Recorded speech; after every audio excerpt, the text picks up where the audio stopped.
ભરૂચમાં પાણી કાપ મુદ્દે કોંગ્રેસનો હંગામો। ઈદ પહેલા પાણી પુરવઠો નિયમિત કરવાની માંગ સાથે પાલિકા પ્રમુખને રજૂઆત। ભરૂચ શહેરમાં પાણી કાપ મુદ્દે રાજકીય માહોલ ગરમાયો છે। ભરૂચ શહેર કોંગ્રેસ સમિતિ તથા નગરપાલિકાના કોંગ્રેસના ચૂંટાયેલા સભ્યો દ્વારા પાલિકાના નવનિયુક્ત પ્રમુખ દેવેન્દ્ર વસાવાને વિવિધ નાગરિક સમસ્યાઓ અંગે રજૂઆત કરવામાં આવી હતી, જેમાં શહેરમાં ચાલી રહેલા પાણી કાપના મુદ્દે કોંગ્રેસ ચૂંટાયેલા નગરસેવકો અને શમશાદ અલી સૈયદ, શહેર કોંગ્રેસ સમિતિના પ્રમુખ સલીમ અમદાવાદી, નગરસેવક જુબેર પટેલ, નગરસેવક જિગ્નેશભાઈ બ્રહ્મભટ્ટ, તમામ ચૂંટાયેલા નગરસેવકો, શહેર કોંગ્રેસ સમિતિના આગેવાનોએ આજે નગરપાલિકાના નવયુક્ત પ્રમુખ દેવેન્દ્રસિંહ વસાવાની મુલાકાત લઈ તેઓની શુભેચ્છાઓ પાઠવી હતી અને શહેરનો સારો વિકાસ કરશે તેવી આશાઓ સાથે તેમને પુષ્પગુચ્છ આપી શુભેચ્છાઓ પાઠવી હતી। ત્યારબાદ કોંગ્રેસના આગેવાનો દ્વારા રોડ, રસ્તા, સ્ટ્રીટ લાઇટ અને સફાઈ જેવી પ્રાથમિક સુવિધાઓ સાથે પાણીની ગંભીર સમસ્યાઓનો મુદ્દો ઉઠાવવામાં આવ્યો હતો।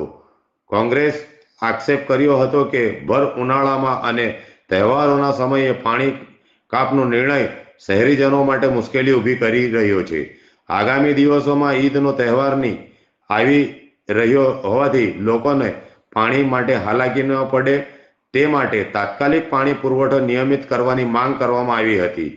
કોંગ્રેસના સભ્યોએ જણાવ્યું હતું કે છેલ્લા ઘણા વર્ષોથી શહેરમાં એક હથ્થું શાસન હોવા છતાં આજે પણ લોકો પાણી જેવી મૂળભૂત જરૂરિયાત માટે પરેશાન થઈ રહ્યા છે, જે તંત્રની નિષ્ફળતા દર્શાવે છે।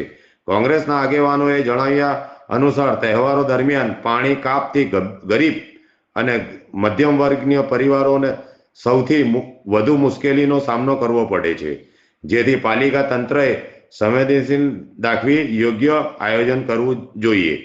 આ તરફ પાલિકા પ્રમુખ દેવેન્દ્ર વસાવાએ જણાવ્યું હતું કે નર્મદા કેનાલ સફાઈ અને મેન્ટેનન્સ કરી કામગીરી ચાલી રહી હોવાથી પાણી પુરવઠામાં અડચણ ઊભી થઈ છે, જેના કારણે પાણી કાપનો નિર્ણય લેવાયો છે।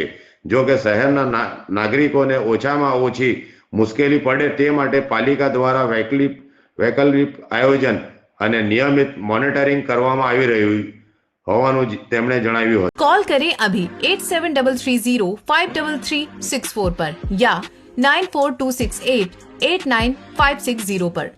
हिमालय इंटरप्राइजेज, जियो मार्ट डिजिटल भरूच।